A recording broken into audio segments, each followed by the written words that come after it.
എങ്ങനെയാണ് ഈ ദേശീയത വരുന്നത്?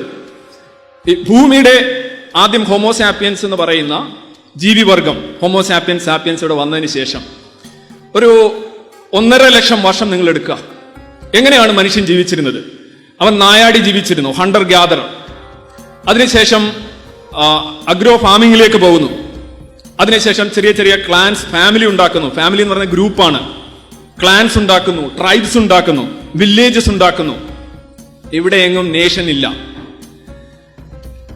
മനുഷ്യന്റെ അറിയപ്പെടുന്നതും അറിയപ്പെടാത്തതുമായ ചരിത്രം, അല്ലെങ്കിൽ ലിഖിതമായതും അലിഖിതമായ ചരിത്രം 365 ദിവസത്തിലേക്ക് നിങ്ങൾ മാറ്റി എഴുതുകയാണെങ്കിൽ ദേശീയത വരുന്നത്, അല്ലെങ്കിൽ ദേശബോധം വരുന്നത് ഡിസംബർ 31-ാം തീയതി രാത്രി 11 മണി കഴിഞ്ഞാണ്. അത്ര പുതിയ സാധനമാണ് രാജ്യം എന്ന് പറയുന്നത്. അത്ര പുതിയ വികാരമാണ് ദേശീയത എന്ന് പറയുന്നത്. ഇതിന് മാനവ ചരിത്രം നോക്കിക്കഴിഞ്ഞാൽ വളരെ പുതിയൊരു പ്രോഡക്റ്റാണിത്. ഇതിനെക്കുറിച്ച് ഇങ്ങനെ നമ്മൾ അമിതമായ വികാരം കൊള്ളുമ്പോൾ ആലോചിക്കണം, നമ്മൾ വന്ന വഴിയിലെങ്ങും ഇതുണ്ടായിരുന്നില്ല. സ്റ്റേറ്റ്ലെസ് സൊസൈറ്റീസ് ആയിരുന്നു ആദ്യം ഉണ്ടായിരുന്നത്. സൊസൈറ്റി ഉണ്ട്, സ്റ്റേറ്റ് ഇല്ല. സ്റ്റേറ്റുകളൊക്കെ വരുന്നവന് വളരെ പിന്നീടാണ്. ഇവിടെ 1-2 പ്രാസംഗികർ സൂചിപ്പിച്ചോണം 1648 വെസ്റ്റ്ഫാലിയ ട്രീറ്റി, അന്നാണ് ഒരു സ്റ്റേറ്റ് പോലും ഡിഫൈൻ ചെയ്യുന്നത്. പിന്നെ ബിസ്മാർക്ക്, അതിനുശേഷം ജർമ്മൻ ദേശീയത. നിങ്ങൾക്കറിയാം, ഒരു ദേശീയത എന്ന് പറയുന്നത് ഒരു രാജ്യത്തുണ്ടാകണം എന്ന് തന്നെ ഇല്ല. ഇപ്പൊ കിഴക്കൻ ജർമ്മനിയും പടിഞ്ഞാറൻ ജർമ്മനിയും 2 രാജ്യങ്ങളായി നിലനിൽക്കെ ജർമ്മൻ ദേശീയത എന്ന് പറയുന്നത് ആ അതിർത്തികൾക്കപ്പുറമായിരുന്നു. ഇപ്പോ പല രീതിയിൽ ജപ്പാന്റെ കാര്യത്തിൽ ശരിയാണ്. ജപ്പാന്റെ ദേശീയതയും ജപ്പാൻ എന്ന് പറയുന്ന രാജ്യവും പൊരുത്തപ്പെടുന്നുണ്ട്. പക്ഷെ അമേരിക്കയുടെ ദേശീയതയും അമേരിക്ക എന്ന് പറയുന്ന രാജ്യവും പൊരുത്തപ്പെടുന്നില്ല. ഇന്ത്യയുടെ ദേശീയതയും ഇന്ത്യ എന്ന് പറയുന്ന ഒരു ടെറിട്ടറിയും തമ്മിൽ പൊരുത്തപ്പെടുന്നില്ല. കാരണം ഇന്ത്യ ആയിരുന്ന പ്രദേശങ്ങൾ, ഇന്ത്യയിലെ ജനങ്ങളുടെ സവിശേഷതകൾ പങ്കിടുന്ന ജനങ്ങൾ നമുക്ക് ചുറ്റുമുണ്ട്. നമുക്ക് ചുറ്റുമല്ല, അന്റാർട്ടിക്ക വരെയുണ്ട്. ദേശീയത എന്ന് പറയുന്നത് പലപ്പോഴും ഒരു വികാരമാണ്, അതിർത്തികൾ കടക്കുന്ന ഒരു വികാരമാണ്. ഇതിന്റെ ഒരു പ്രശ്നം, സാധാരണഗതിയിൽ നമ്മളൊരു ദേശീയ വികാരം എന്ന് പറയുമ്പോൾ നമ്മൾ പെർഫെക്റ്റ് ആണ് എന്ന് പറയുമ്പോൾ നിങ്ങൾ വീണ്ടും എന്തെങ്കിലും അച്ചീവ് ചെയ്യാനായിട്ട് ശ്രമിക്കേണ്ട കാര്യമില്ല. രാജ്യസ്നേഹം നേരെ തിരിച്ചാണ്. രാജ്യസ്നേഹത്തിൽ എന്റെ രാജ്യത്തെ മെച്ചപ്പെടുത്തണമെന്നൊരു ബോധം മനുഷ്യനുണ്ടാവും. ഉത്കർഷേച്ഛ എന്ന് പറയും. അപ്പൊ ഞാൻ നന്നായിട്ട് അധ്വാനിക്കണം. അപ്പോൾ എന്ത് ചെയ്യണം? ഞാൻ എന്നെ സ്നേഹിക്കണം. ഞാൻ എന്നെ സ്നേഹിക്കുമ്പോൾ അനുസരിച്ച് ഞാൻ ചുറ്റുമുള്ളവരെ സ്നേഹിക്കും. ഞാൻ നിയമങ്ങൾ പാലിക്കും. എന്റെ കുടുംബം നന്നാകും, തൊട്ടടുത്ത് വരുന്ന ഗ്രൂപ്പ് നന്നാവും, എന്റെ വാർഡ് നന്നാകും, എന്റെ പഞ്ചായത്ത് നന്നാവും, എന്റെ സ്റ്റേറ്റ് നന്നാവും, എന്റെ രാജ്യം നന്നാവും, ലോകം നന്നാവും. അതുകൊണ്ട് തന്നെയാണ് പേട്രിയോട്ടിസം ഒരു പോസിറ്റീവ് വാല്യൂ ആയിട്ട് മാറുന്നത്. ദേശീയത നേരെ തിരിച്ചാണ്.